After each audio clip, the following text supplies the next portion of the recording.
money. Dude, and there are a lot of people that you'd assume would be very good on podcasts that, yeah. you know, there's awful, like when I first started this thing, when I thought of who would I get on the podcast, like, and I looked initially within my circle, and I've been looking at the podcast model, you know, quite deeply with how to do it moving forward. But when I look closely, there were very few people that I wanted to have on the podcast outside of you. Oh, really? Yeah. Wow. So, and I'll tell you why. Devon, right? Yeah. So I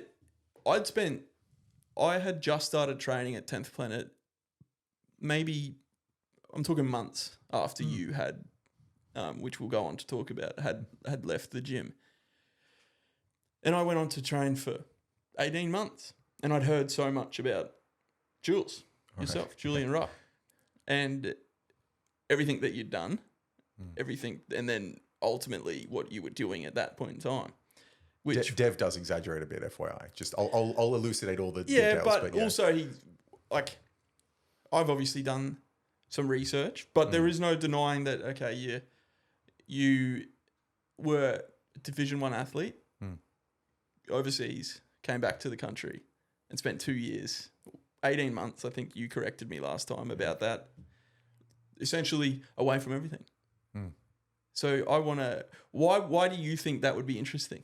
That was enough. Yeah, that was enough to be interesting for you. Yeah. This day and age, if you think about how many people go from, all right, let me locate a Division 1 athlete that I could have on a podcast. I can't really think of anyone outside of you. And then can I couple that with someone that spent 2 years secluded from society to, you know, kind of finding themselves? And it was like, all right, if I can get Jules on the podcast, well, that's a good one. So I really appreciate you coming on, man. Too easy, bro. As we said, it's your second podcast, but I think you're a man full of wisdom.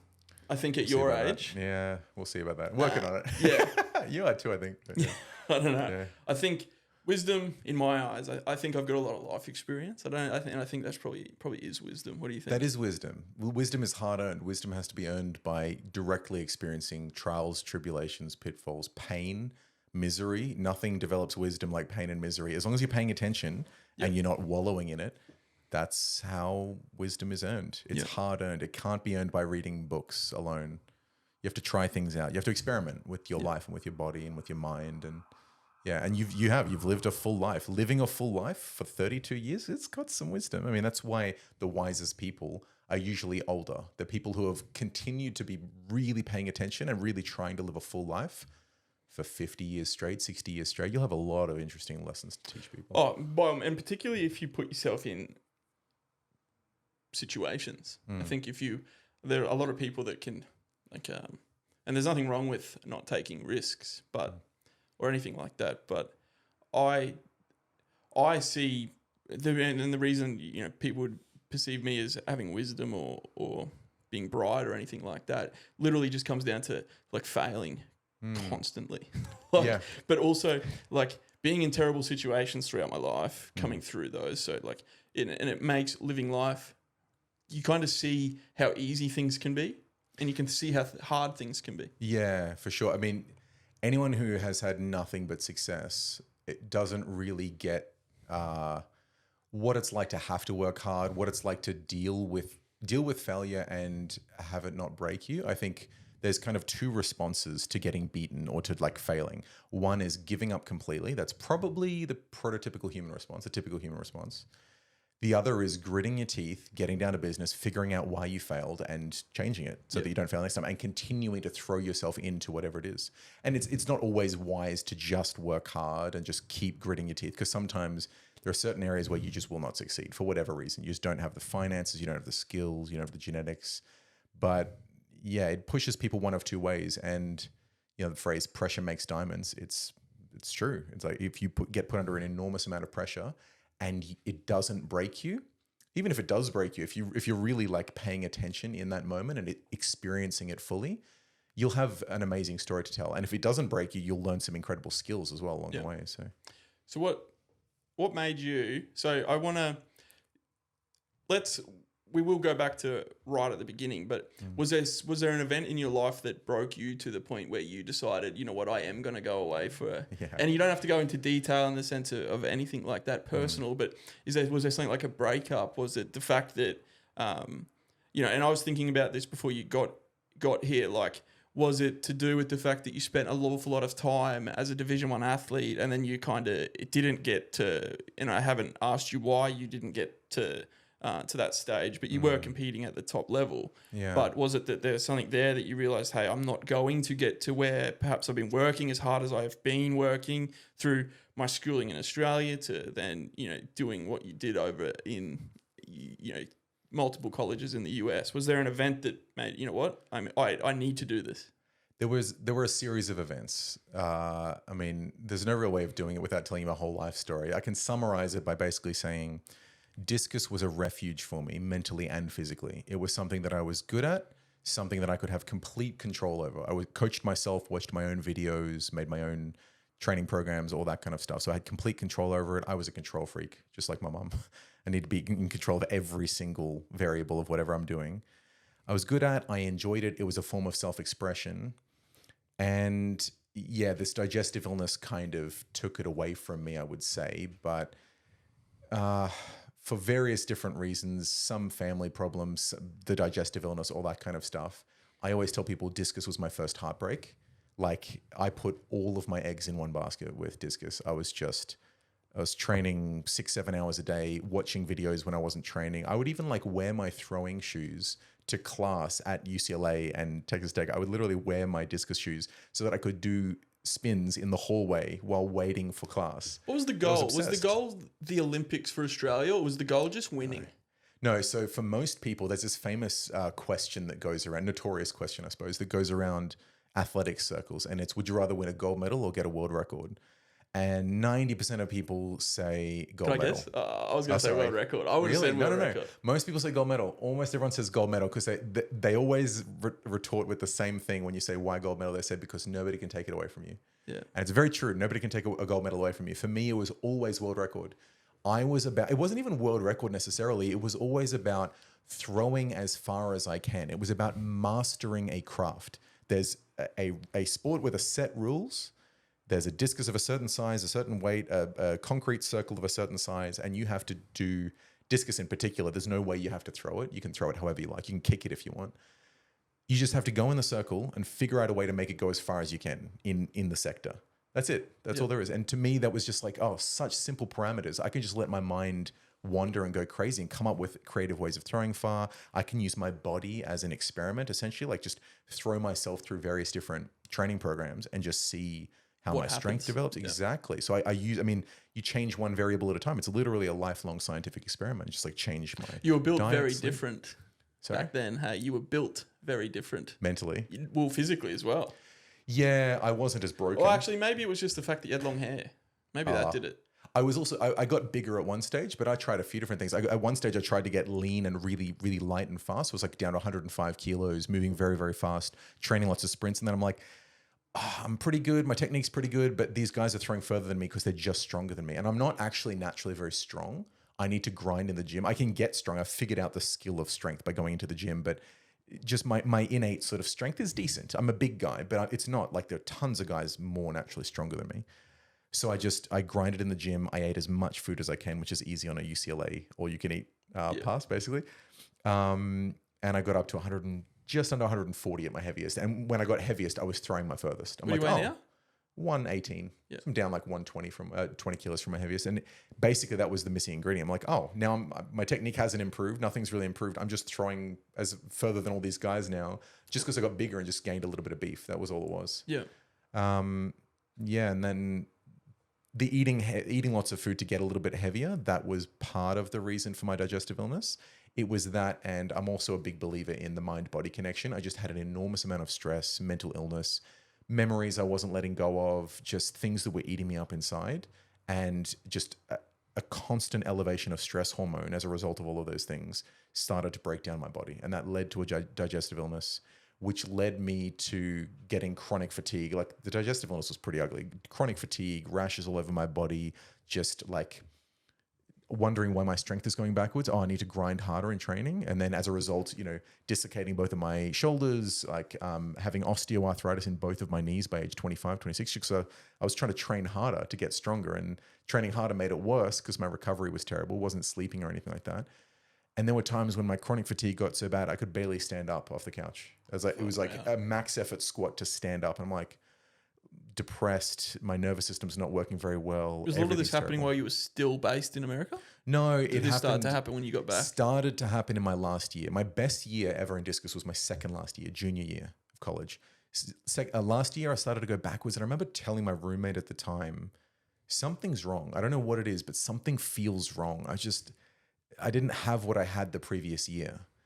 And it got really bad when I got home. It just got worse and worse. And I tried to train harder, and that made it even worse still. And I just ended up being couch locked a few times. And it, luckily, because I had studied philosophy in America, I had read a few books about meditation and the spiritual side of things, not so much philosophy proper, but just self-exploration, exploration of the mind. I just thought, okay, I remember reading about meditation. Well, I can't move right now. So what do? I just pay attention to the feeling of the breath in the body. And I did that a few times, and I noticed that my mind started to become a little bit calmer. And with a slightly calmer mind, I got a little bit more energy in the body. It's like background energy that I was using to overthink, and my mind was just chaotic. Background energy that I could now harness to do whatever I liked. And then I kept doing it and improved a little bit, kept doing it, improved a little bit. I gained some momentum. It took me a few months to really get the hang of it. It's a hard skill to get the hang of. Then I started doing it maybe an hour a day, 40 minutes to an hour a day. I really started to push it. And my mind and body healed to the point where I'm now healthier than I've ever been, even prior to my digestive illness, like so much healthier.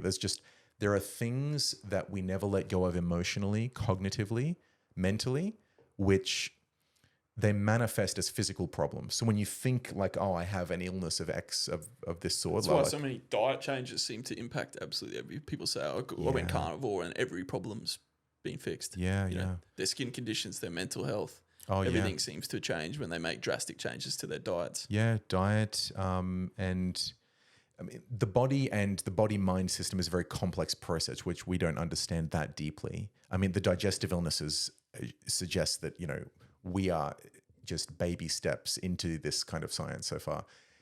The first study I saw that suggested like, oh, we really don't know what we're talking about with regard to the body-mind connection. If you it's called a fecal transplant. Essentially, if you get healthy poo from someone with a good digestive system and you place that in the colon of somebody with schizophrenia, you can decrease the number of hallucinations they have. You can decrease the symptoms of schizophrenia. You can decrease autistic traits. So, okay, you're changing the mind directly, like the way that people are perceiving reality, literally by changing the gut bacteria, not even their actual organs or anything, just their gut bacteria. So there's a link between the mind and body, which we don't understand very deeply. We're starting to understand it. Yep. And one way to healing is meditation, self-inquiry, yoga. I mean, all these spiritual practices are trying to go from the mind to the body, healing the self through a practice with the mind primarily. Yep. And so the moment I got a little bit of taste of that health and that beautiful feeling you get when you start to get into these calm states of mind, I just thought, oh, this is it. I found it. I found the well of youth. I found the well of energy that I've been looking for my whole life. I've recently been doing some therapy, and she just the other day asked me how I would define mindfulness. Yeah. Right, and it's quite a difficult thing to define. I think I described it as absent of thought. That was the easiest way that I could kind of communicate it, because I think of mindfulness as not being there. How would you describe it? You're someone that you would have your own theory of what mindfulness means to you, or how it feels rather. It's very difficult to put into language because it's not language, it's an experience. And that's primarily what it is. It's experiencing sensory experience clearly. That's the really basic version of it. It's just experiencing what is going on clearly without getting distracted, without being confused, experiencing things clearly. Now, I could say that it's the absence of thought, but you can be mindful of thoughts, and that's where it gets a little bit tricky. So you can be thinking, but you're just very aware of the thoughts that are arising, aware of emotions, sights, sounds, sensations. So basically, you're not becoming confused by sensory experience overwhelming you or overstimulating you. You're basically very clearly aware of what is going on. That's the simplest way I can put it. Now, to really understand it, just like to really understand being a parent, it's not just about reading lots of textbooks on parenting. I mean, I can tell you all kinds of interesting things about the psychology of parenting, but I've never had kids, so I really don't know. So there's a difference between theoretically understanding it and experientially understanding it. You know what it's like to be a parent. So it's like, that's a difference. Like, you have kids, that's what it's like.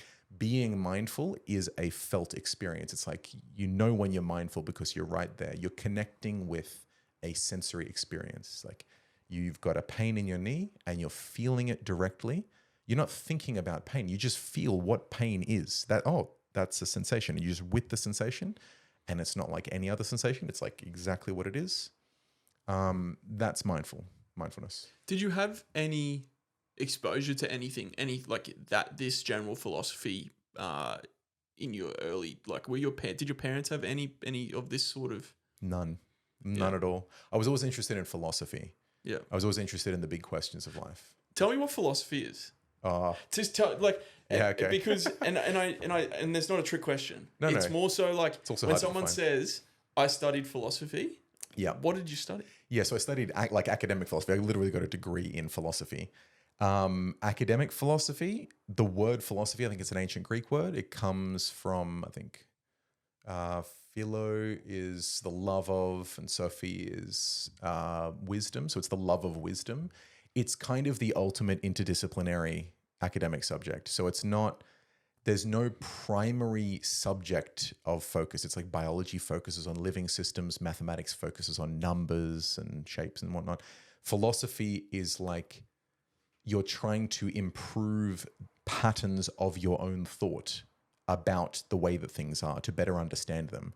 So there's no particular thing that you're studying per se, but logic, which is a mode of recognizing the link between different truth statements, ethics, what does the words good and bad mean? What does it mean to live a good life, for example? That's existentialism. Epistemology is like, how can we know anything? Just the deepest questions and figuring out more and more effective ways of thinking about them. That's philosophy. And it's just, if you want to know the answer to the deepest questions of reality and life, philosophy is a good place to start. Yeah. Yeah. So interesting. And it's hard to make an academic subject out of that. That's how I was like, how do you really, because philosophy is very much about opinion, isn't it?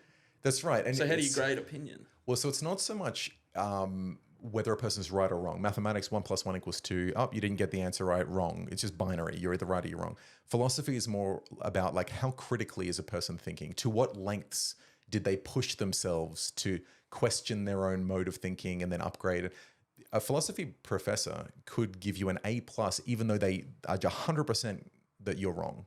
They know that for a fact that you're incorrect about your conclusion, because the mode of thinking that you used to get there was extremely critical and extremely effective. And it's kind of like upgrading the software system of your brain to demonstrate, look, I've got Windows 11 running on my hard drive, so to speak. Yep. Like it came up with an incorrect calculation, but I've really put a lot of work into my software program. Is that something you can study here? Yeah. Philosophy? You can. What would you generally, that sounds to me like something that you'd kind of, the career path there is to lecturing, really. Lecturing. To teaching people about it. You can get into legislation. I mean, people that write laws and our legal bills, for example. In America, it's a really big, a lot of people major in philosophy as an undergrad to go into law school. Yeah. Because in order to understand law, you need to understand what right and wrong is, and ethics is a philosophy subject. Logicians, I suppose, so logic is primarily a philosophical subject, and logic is what we write code off of. C++, Python, these are all like binary, like they're about logic. So there are some strengths. I think as an academic subject, philosophy is, it's become kind of untrue to itself in the academic sense, because you've got people fighting over academic territory, intellectual territory, essentially just by using bigger and nicer words, like saying, look, I can write that same thing you wrote, but it sounds better because I've used nicer words, or I can say it more eloquently. And it's become almost a rhetorical thing where it's about like a performance. I don't want to say all of it is, but analytic philosophy, I have some reservations about a lot of academic philosophy. Philosophy in its purest form is beautiful. It's just exploring the world of ideas with an open mind, continually willing to change your approach to thinking about things, understanding truth might not exist, and then just continually trying to improve the way that you think about something. That's a beautiful thing. Everybody should do it. Treating it as an academic subject is difficult. I'll just leave it at that. It's very difficult. I think it should still be an academic subject. It's just those academic philosophical professors, they have a difficult task ahead of them. Yeah, and it's very hard, I think, because you talk about critical thinking. Yeah. And critical thinking in 2023 is really hard to do. Well, not hard to do. It's very easy to think critically. I think it's very rare for people to think critically. Is probably more the way I should say it, right? Yeah. I think they should be teaching philosophy, some core philosophical subjects. Just keep going, man. I'm just going to shut that door. Yeah, sure. I think they should be teaching philosophy at a younger and younger age, in my opinion. I think we should be teaching logic and ethics and maybe some basic epistemology and those kinds of things to grade 3, grade 4, grade 5. I mean, we teach mathematics at a young age. Why don't we teach basic logic? I think logic is even more important than mathematics. I mean, how many people think illogically or just don't understand the basic connection between if that's true, that also has to be true. If that is not true, that has to be untrue as well. I mean, if people understood the basic link between truth value, I think people would live more wisely in general. Yeah, I agree. Slightly change the subject because I do want to make sure we go back and something that interests me, because it's something that I would have loved to do, but was very, it was never going to happen. What does that year 12 and then first year out of school look like for somebody that's going over into the college, like into the US college system? Because it's pretty, none of my peers did it. I don't know anyone outside of you and a friend's son that did it and happened to also be at UCLA like yourself, but he was there on academic grounds, whereas you were there on athletic grounds. Explain to me how you go from year 12 to then over to your first university in the US. I was throwing discus in high school and I was all right. I was pretty decent. My last year of high school, I got pretty good. My second last year, I was just all right, but I was just like I was competitive at a state level in Australia, even at a national level in Australia, but just only for my age group. My last year of high school, I actually got pretty competitive at an international level for my age. No, still not the best by any means. Did you do little athletics? Did little athletics. Yeah. I think I stopped when I was like 11 or 12 or something. My daughters start tonight. It's good. Little athletics is fun and it's great to learn those skills. Trust me, it's an excellent club. And then my mum's a teacher. My parents were both teachers at the time. My mum still is a teacher, and she basically just said, "You're going to university." I'm like, "Oh, I want to be a PT. I don't really care about university." She's like, if you can go to university, you will go." So she was like really encouraging of that. And then I discovered there was a guy who came out to my like school expo day, whatever it is, careers expo day. And he was talking about American scholarships. And I talked to him and told him how good I was. And he's just like, "Oh yeah, you might be able to get one." And I think he went on one on a tennis scholarship back, 15, 20 years prior. And now his job is to kind of help people get over. And essentially you just send over emails to a bunch of different universities saying, "Here are my academics. Here's how far I've thrown with this weight." It's a bit harder when you're like a basketball player because there's no objective measurement for how good you are. You've got to send them video. For discus, it's like, this is the weight of the discus. It's numbers, it's objective. And because I was throwing a weird weight that's not the same as the American high school weight, nobody really cared. I got one email back. I got a couple of emails back, but one from a D1 university. Roughly how many did you send? I sent 15 emails or something, 15 different messages. And essentially Texas Tech University. Sorry to interrupt, but how were your numbers compared to your average? Like, were they there? Were they where they needed to be, where like your local college students would be getting admitted? Or was it the fact that... Yeah. If a high school athlete in America had thrown the weight that I had thrown for the distance, they would probably have gotten more D1 scholarships. It was just 1.75 kilo discus. They have 1.64. It's like 3.5 pound discus or something. I can't remember, but it's like a weird weight. So you were throwing a heavier discus? Slightly heavier discus, but they were comparing it to their high school discus. So it didn't seem like that good of a throw necessarily. Yeah. So I got one D1 offer, a single D1 offer, and that was Texas Tech University. What is an offer? When people say I got an offer from this college, what does an offer look like? A full ride, which means a full scholarship. It means all expenses paid. You come to this university, we will pay for your academics, we'll pay for your board and your food, we'll pay for tutoring, we'll pay for physiotherapy, literally anything you need. You come here, you pass all your subjects and you throw well, and we'll keep everything else taken care of, which is an awesome feeling. It's do they call you? Do they email you? Do they put something in the letterbox? Usually they call. They email you back initially and they organize a call, and then you get to do a... can't remember what it's called now. You get to go out and check out the university, basically. Like an open day. That's right. You get to do 2 days.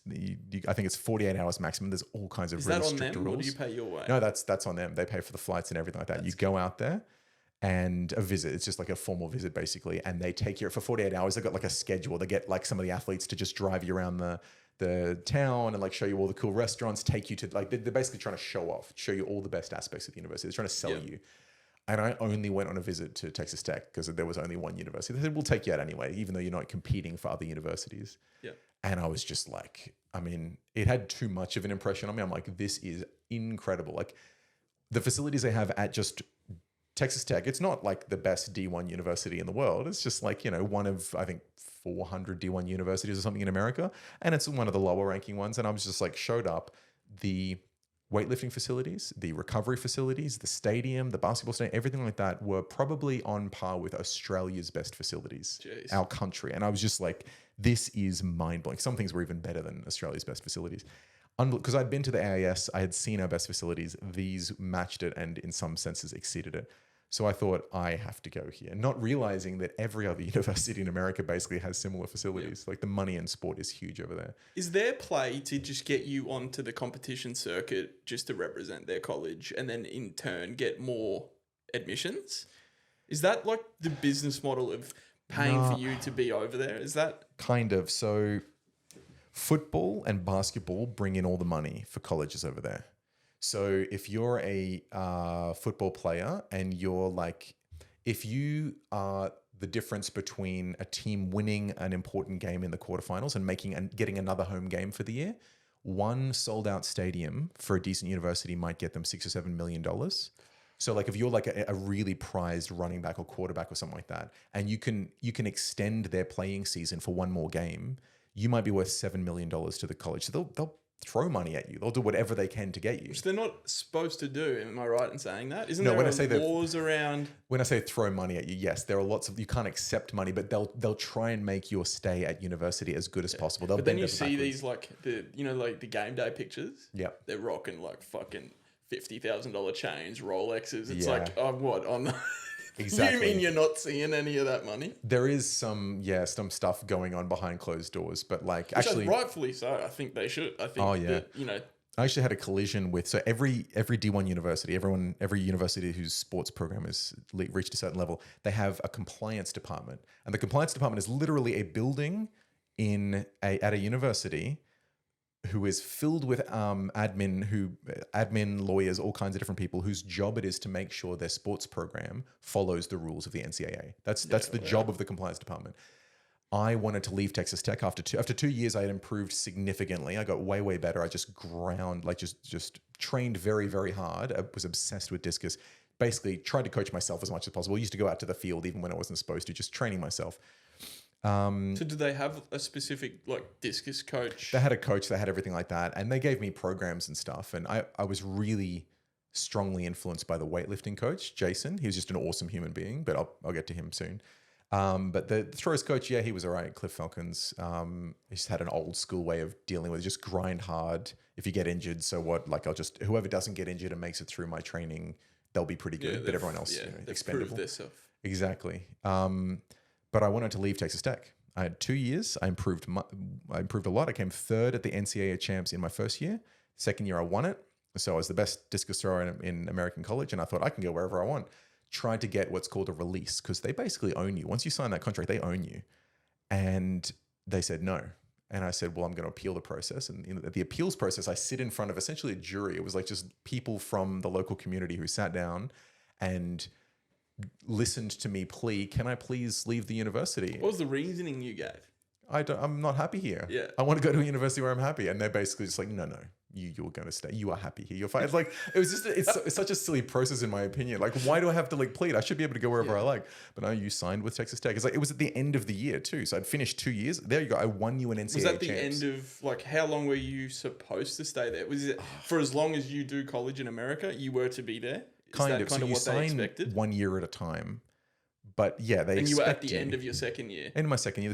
There's 4 years in every athlete's career. For 5 years in which you can compete for. You can take a year off at any point. It's called a redshirt year. And I did my 2 years, and they expected me to stay, but they still have to formally release you if you're going to go to another university. Yeah.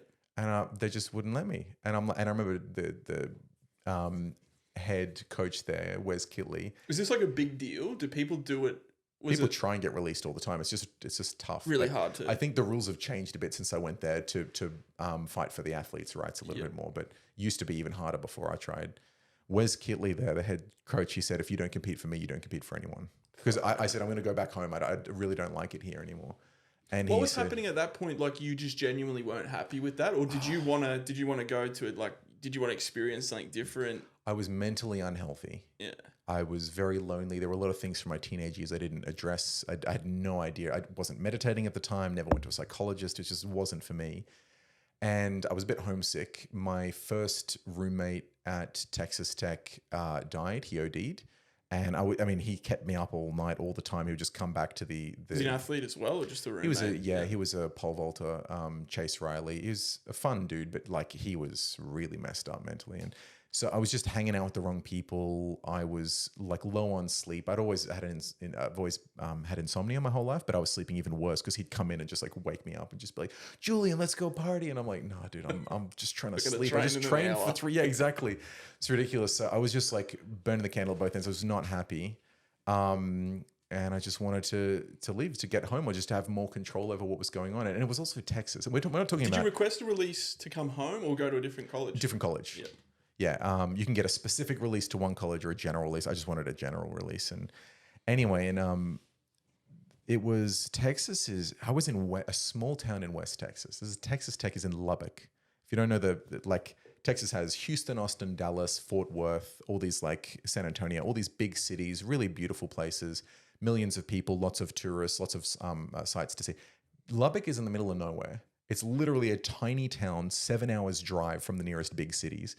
If you go one direction, it's just wind turbines, just like turning over $1 million a year. You go another direction, it's just oil rigs, just pumping out oil. You go another direction, it's just cow farms for like as far as the eye can see. Jeez. Whenever the wind blows from a certain direction, you just smell cow poo like all day long in all of Lubbock. Texas is quite large, isn't it? It's huge. Because you look at it on the map and you think, oh, it's like Tasmania.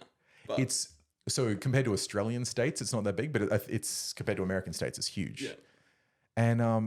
And there were tumbleweeds, and people wore cowboy boots, and like typical. Yeah, it's typical Texas. Everyone owns a gun, and it was just people weren't very open. I mean, I don't have anything. I have some negative things to say about evangelical Christianity, but generally speaking, I think people should be able to believe whatever they want to. But it's hard to find somebody to have a conversation with that is, for a philosophy student, a young person trying to discover the truth of the world, and the truth of life, bringing up the deep questions and people just filling all of the gaps with Christianity and God and things like that. And me saying, well, maybe solve every problem. Exactly. Yeah. And if I mentioned anything else, it was like I was offending them. And all of a sudden I felt like, oh shit, I'm not supposed to be saying these things in this kind of crowd.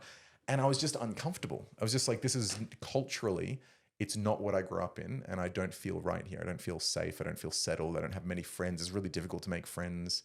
Turned out that was just an American thing in general. It wasn't a Texas specific thing. Yeah. Yeah. Well, that's So did you have a college to go to? Because you ended up at UCLA. Yeah. Which is probably the college everyone would know. Yeah. So was that the goal? That's basically, I picked it because it was one flight from Brisbane to LA, sometimes Brisbane, Sydney, LA. Otherwise I was going Brisbane, LA, Dallas. UCLA is in California, right? Yeah. Yeah. University of California, Los Angeles. Yeah. So there's UC Berkeley, UC LA, UC SD San Diego, UC Santa Barbara. I went to the big one, which is in LA. Was it a very good athletic school? Was that the reason you went there? I think historically it is the number one athletic school. Like the number one, when they say athletics in America, they mean all sports. Yep. We use it to mean just track and field, but it's the number one sports school in America. So UCL is the number one collectively. I think it's won more championships across all sports than any other university. I think from memory. Yeah. If not, it's up there. So did you get spending money as part of your scholarship? So you can choose to either live on campus and they just pay for everything. So you don't get any spending money. They pay for your dorms. They give you a card. You can swipe in all you can eat meals 3 times a day. It's fucking awesome. Yeah, you've told me about that a few times, and it's you can tell unreal. that you're easily pleased because you're like, I get to eat as much food as I want, And it's not just your food. face lights up. It's not just any old food. It's like you take our best all you can eat food in Australia, like Sizzlers or whatever it is. This beats the pants off of it. Like just so much better. You got like pizza and burgers, and then over here you've got like chicken breast, and over here you got European food section, then like an omelette in the morning and whatever it is. It's just like all these different stations, and they've all got delicious food, and you can go there 3 times a day and eat as much as you want, no questions asked. It's unbelievable. So is classes, is school structured the same over there as it is here? Are classes Monday to Friday? That sort of thing? Pretty similar. Yeah, pretty similar. I mean, I think contact hours during the week are a bit lower on average over there than in here. It's more of a business model for the unis, but pretty similar. Wait, let me just close the loop on this. Sorry, I'm being very long-winded here. So I asked for a release. They denied me, and then found in the NCAA handbook a clause which basically said they had broken the rules by not informing me of something, and I won't go into great detail. I sent an email to the NCAA, not Texas Tech's, sorry, I think it's the NCAA compliance department, not just Texas Tech's compliance department. They sent an email back to Texas Tech's compliance department and said, if you don't release him, we're shutting down your whole athletics program because you can't break the rules. And they had to release me. So I released to UCLA because I could go anywhere I wanted. I just chose LA. You had 2 years left. I had 2 years left. I had 3 years left, 2 of which I could compete. Yeah. So I can. And how was obviously year 1, year 2, you did really well. So how did UCLA year 3 and 4 go? Yeah, so then I had a redshirt year at UCLA. I went back home for 6 months. What does that mean? It's Like where a you're gap not competing. year? Yeah, Yep. you're still at the university, you're just not competing. You're still going to classes. So I had 6 months at home, 6 months at UCLA, and then 2 years to compete. So where things started? Sorry? Like, because you mentioned at the end of year 2, you started to, you were kind of mentally done. You were a bit burnt out, things like that. And then you spent 6 months at home. So 6 I'm months at assuming home was right so much there, better. which was where you started to, Yeah. where things started to go upside down. Well, no, 6 months at home was really good for me. I was living back at home with family. Everything was good. I was just training nonstop. I improved more in my 6 months at home, just coaching myself, just all by myself. It's basically just sitting on my computer playing video games and then going out to just train and then going downstairs to lift. I improved more in that 6 months than any other time in my life. It was so good. Qualified for the Olympics, and then I went to UCLA. And then I had 6 months in UCLA. I could still coach myself at UCLA because I was redshirting. I just did whatever the hell I wanted. Yep. And then my first competing year at UCLA was my best year. I was ranked 4th in the world. My season average was like would have if I threw my season average at the world champs that year, I would have come 3rd. I would have won a medal, but I choked under pressure basically. And then last year it started to go downhill a little bit. So college to me, and particularly at the age where you went over things like American Pie, those sort of movies, they were like instrumental in my what I wanted to go to college over in the States, and I think every young fella did. Is that how it was? Sort of. So yeah, a lot of the stereotypes are true. It's less fun than it's painted. So yeah, a lot of those tropes are true. A lot of those things are true. But what I want to know is, did you clean up because you had an accent? Kind of. I mean, that was my savings. All I need to do is get to a place where I have an accent and I'll win. So it is an enormous playing card that you have an accent, particularly Aussie. They love it. It's like, oh my God, are you Aussie? Say something. Say g'day, mate. Can you say g'day, mate, for me? Oh my God. They're like obsessed with it. But I, in particular, was just dreadfully socially awkward when I was 16, 17. I was just like, girls were throwing themselves at me and I had no idea. I didn't talk and I just couldn't pick up social cues. So I'm just like, oh, hello, how are you? And they're like, hey, I'm good. How are you? Like, yeah, not bad. And I just didn't get, I got to train. Yeah, I was just too obsessed with discus. I had one partner. So I have 2 partners while I was over there, but like just sort of fleeting, didn't really think much of it. And I had the social skills that I have now with an Australian accent and the skills I had back then, I could have gotten many girlfriends. Let's say that.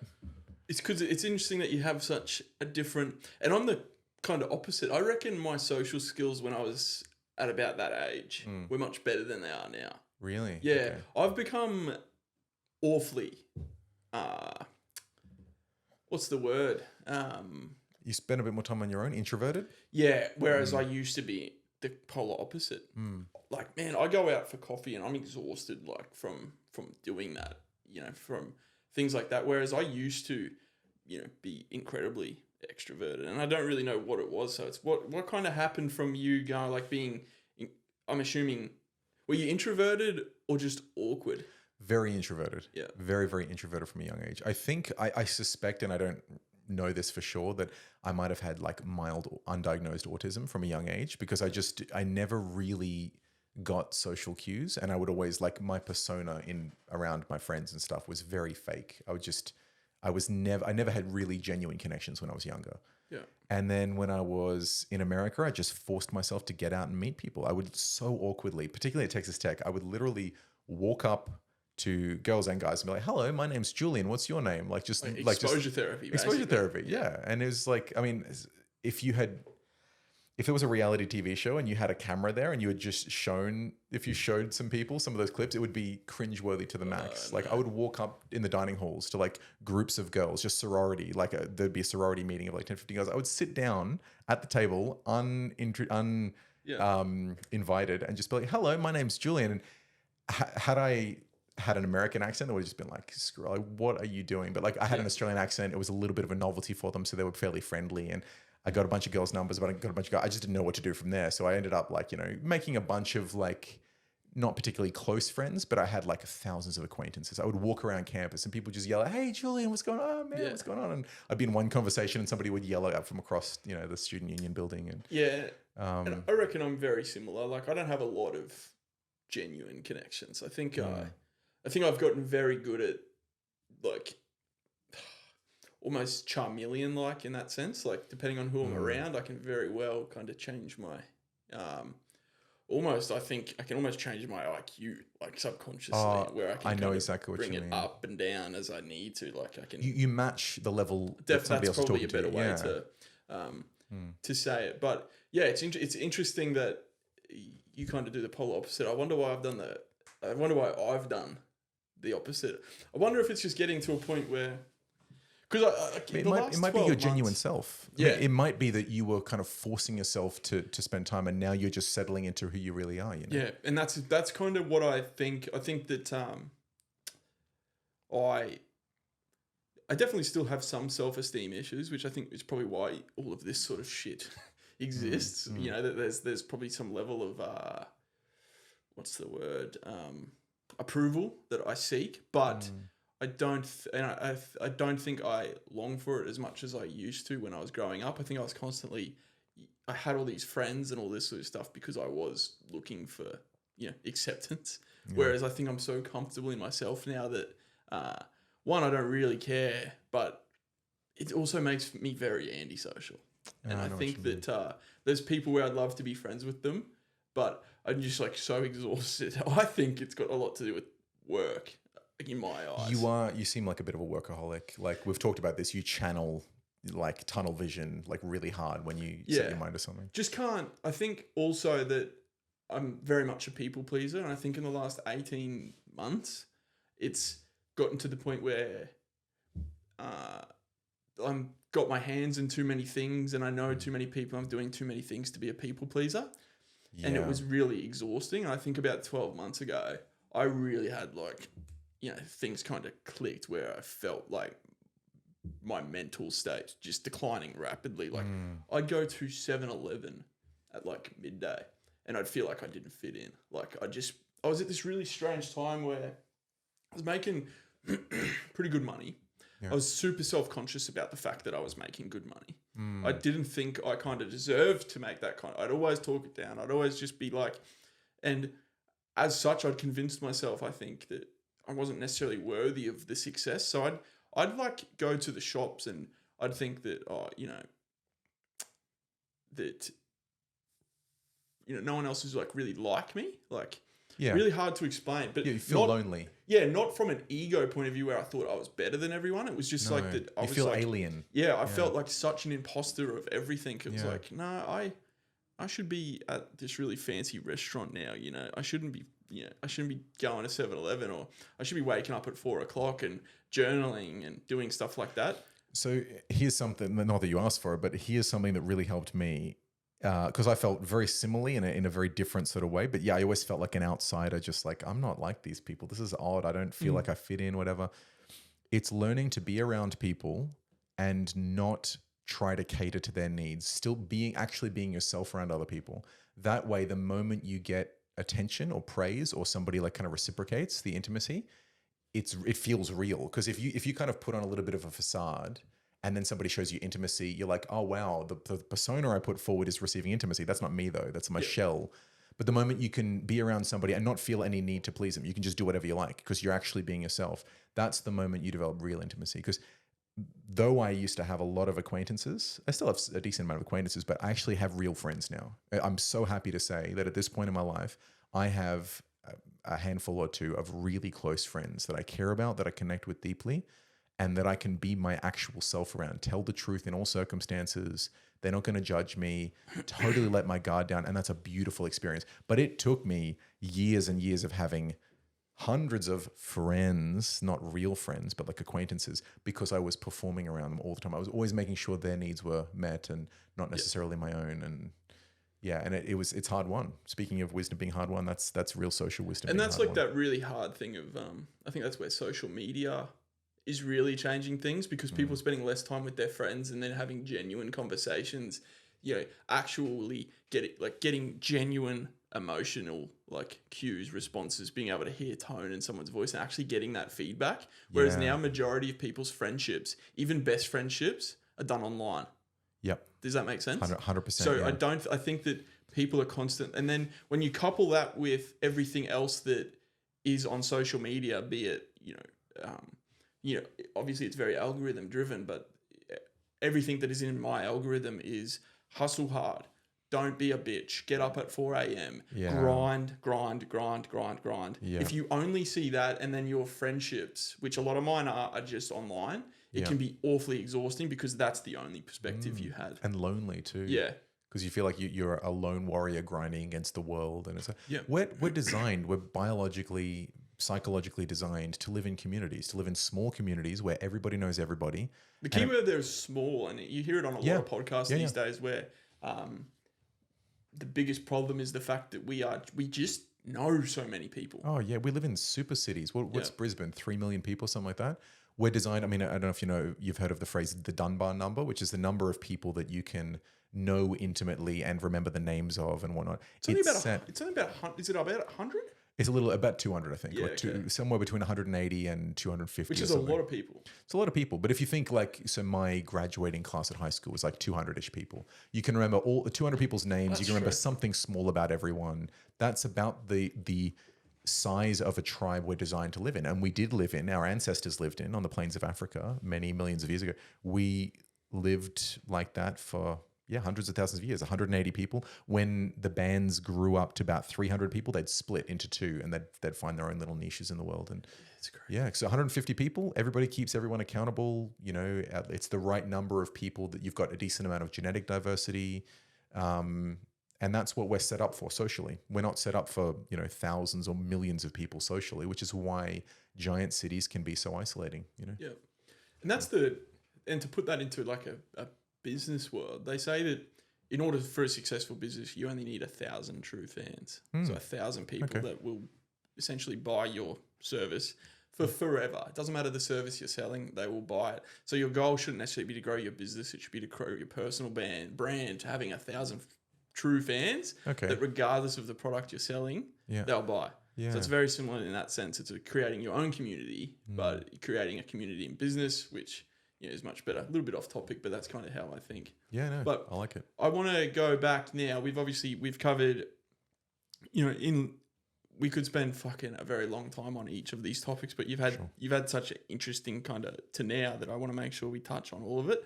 So you've gone high school, college, Olympics, somewhere along in there happened. Yep. what Olympics was it? What year was it? 2012. Yeah. So did you compete at the Olympics, didn't you? Yep, 2012 Olympics, couple of Commonwealth Games, couple of World Championships. Yeah. The best I ever came was about 11th at an international competition. But hanging out in the Olympic kind of team, yeah, yeah, that would have been pretty cool. The Olympic who was like the pinnacle athlete in your? Because you know how every Olympic has that. Yeah. Could be Kyle Chalmers, Ian Thorpe. Surely always a swimmer, female swimmer. Could be Australian athlete. Yeah. Yep. So we had Steve Hooker was actually a track and field athlete. He Pole was vault, a pole vault. Yeah, he was a superstar. Was he a superstar on rankings? Did he ever do well? Yeah, no, he won a gold medal. I think he won a world champs and an Olympics. I'm pretty sure as well. If not, maybe he won. I should know. He definitely won maybe 2 international level competitions. He was naturally talented more than anyone. He was absolutely incredible. Like I think he won either the Olympics or the world champs with no warm up because he had like tendonitis in his knee. So he essentially just grabbed the pole, did one blow through, and then just on his next jump, like absolutely incredible athlete. Yeah. 2012. Where was that? London. Yeah. I was too young to appreciate it too. I mean, I was 20 years old. It was an incredible experience. I mean, walking around the dining hall at the Olympics, I mean, even better than, forget about college dining hall, there was a McDonald's in the corner. It's just, everything's free. Purpose built, hey, like it's like purpose like in the village. The whole thing. There's like the best of Britain food, then there's halal cuisine, then there's, like Caribbean, Asian, whatever you want. And even amongst the athletes, there's kind of like a hierarchy. So like, there was at the 2012 Olympics, let me see, there was, I'm pretty sure, Kobe Bryant, LeBron James, Harding was his name. Did you put eyes on any of them?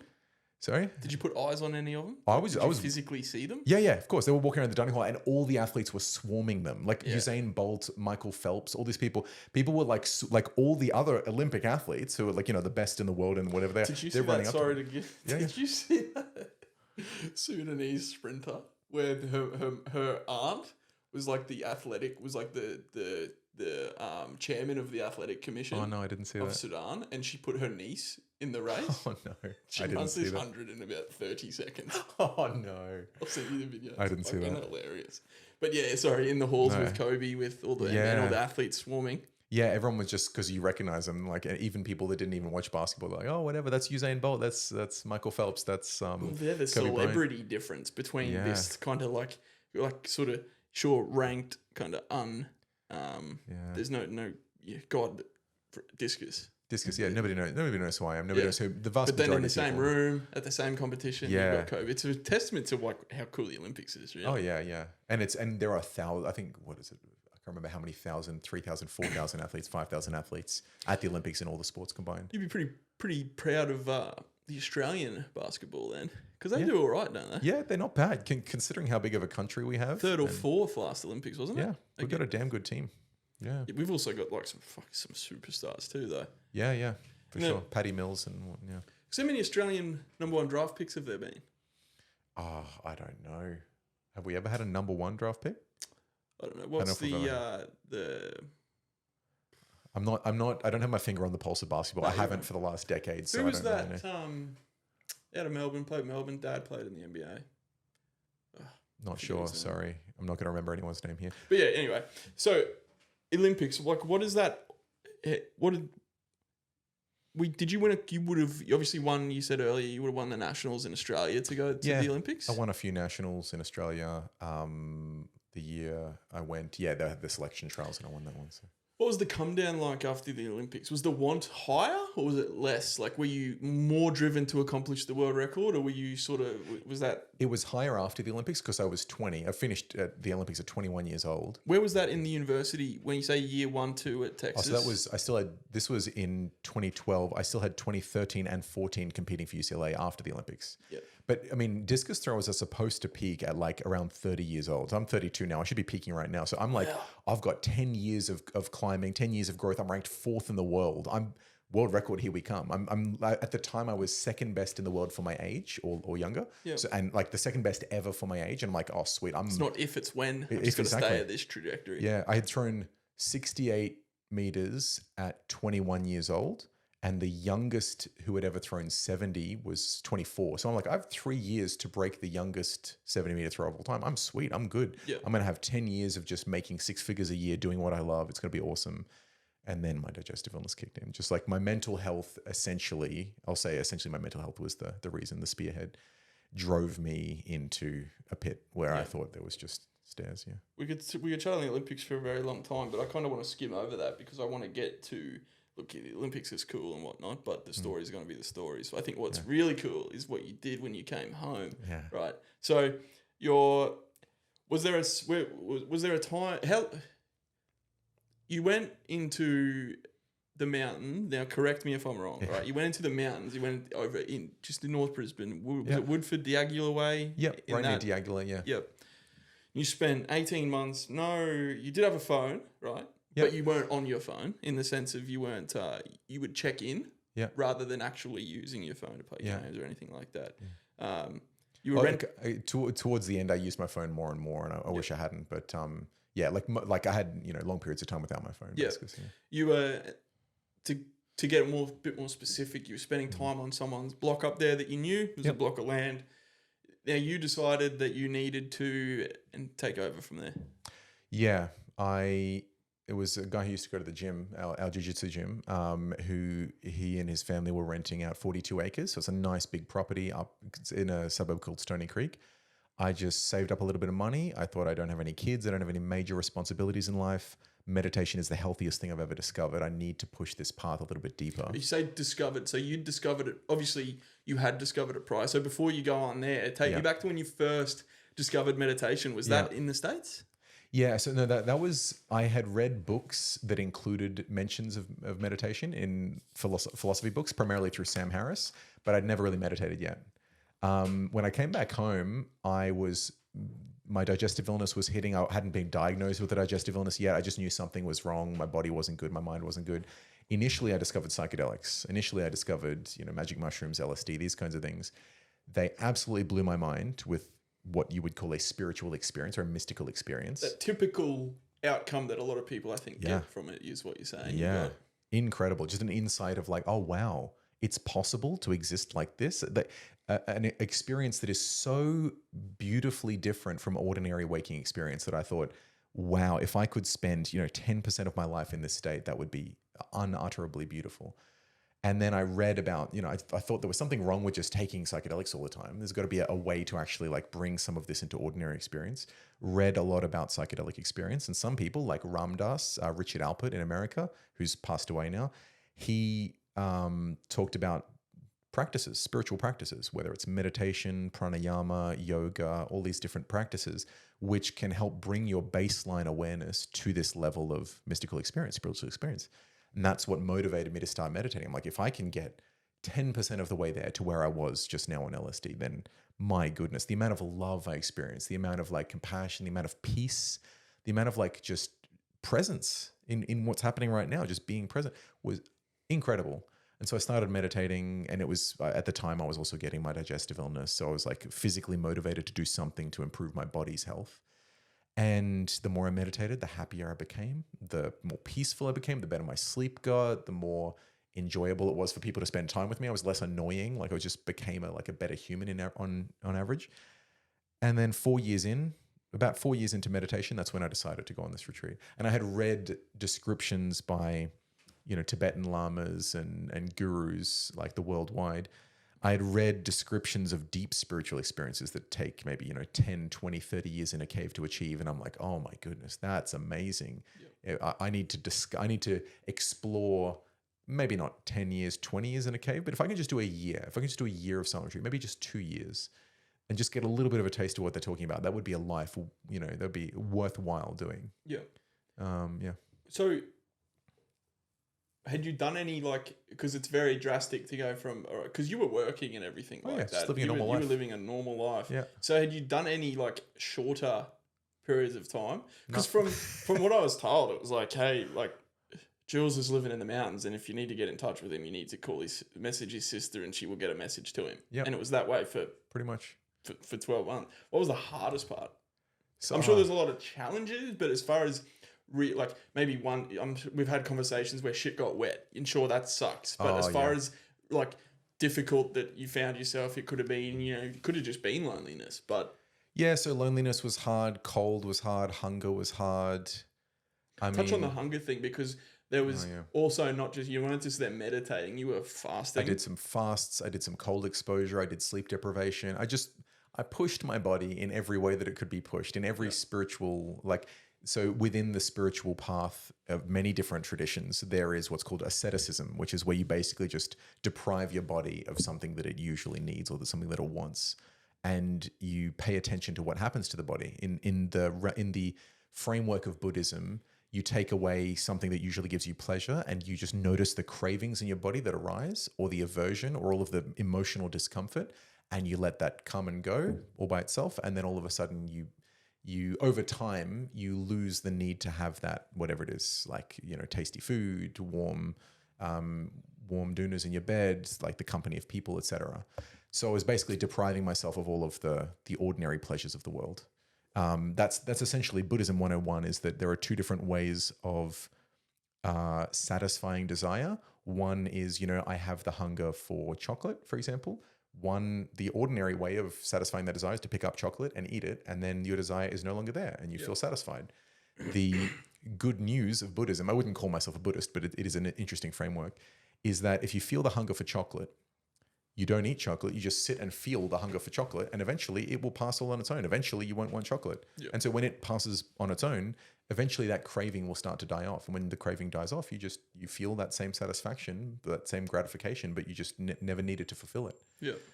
So went off. I basically, the first night I cut my way for like 3 or 4 hours into Lantana to find a flat bit to put my tent, set up my tent, and then... Yeah, so there were lots of hard parts. Just when you're sitting there, so you get in there the first day, I'm outside of probably just tired, but you're sitting there in your tent like day one. Yeah. And you're thinking like... I'm like, what the fuck? Yeah, are you having that like, I don't know about this, like I've put myself out there too, like I can't just turn around now. No, that's why I posted on Facebook and did everything to keep myself accountable. I've always been a man of extremes. I don't half-ass. If I make a big decision, you're the kind of guy that could do this, I reckon. It would be tough, but it's worth it.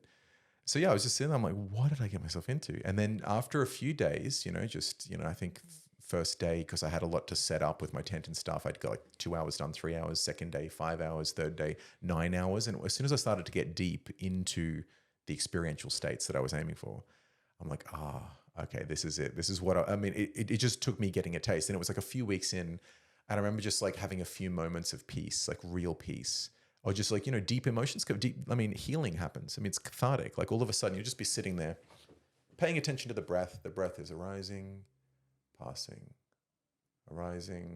just paying attention to your abdomen, say. And then all of a sudden you'll just burst into tears. Just tears will just be flowing, not just like dripping, flowing tears. And there'll be this feeling of, heartbreak or something, or of love, or of gratitude, or of fear or something, or just some emotion that you've repressed deep down, and it just comes flooding back. And all of a sudden, your job is now to pay attention to this emotion and just release it, let it go, rather than just try to like push it back down because it's unpleasant. Just let your body feel it, cry out the tears, and then go, and then it's gone. And then once it's gone, you're like back to the breath. Here we go. And it just so happens that a lot of the things we do in life are just to keep those uncomfortable sensations at bay, keep those emotions deep down in the psyche. And when you stop doing everything, you stop the momentum of daily life. You stop, driving places, saying hi to people, eating something tasty, going to bed, watching TV, whatever it is. You just sit still and do nothing. All of a sudden they're like, oh, hey, remember me from when you were 5 years old? Remember all that fear you pushed down? I'm still here. I'm waiting to be felt. And then it just comes up. And each time you feel something fully, each time you feel those repressed emotions fully, mostly emotions, also physical sensations, they are released. And when they're released, you're free of them. And you have just a freer and bouncier and happier psyche. And there's a lot down there for most people. Did your values change at all? I think a lot of times, like if you look at personality disorders and things like that, a lot of that comes down to your values, but also being able to understand and identify what your values are. I think a lot of people are very lost with what their values are. Yeah. Did you know what they were before you went in, and did they change during? I was always a pretty reflective person, hence like the philosophy. So I had reflected on my values a lot on paper, they became clearer, I would say, and I refined my values. Were they I would the say. same? Or the same general? Yeah. What I'm trying to get across, what I'm trying to ask is, were you at your core, were you a very similar person? You were just more the person that you were at your core, if that makes sense. Yes, it just reveals, it's almost like you've got all of this layering on top of your personality and who you really are. And meditation, any spiritual experience, is just shedding those layers, and you just become more and more who you always were to begin with.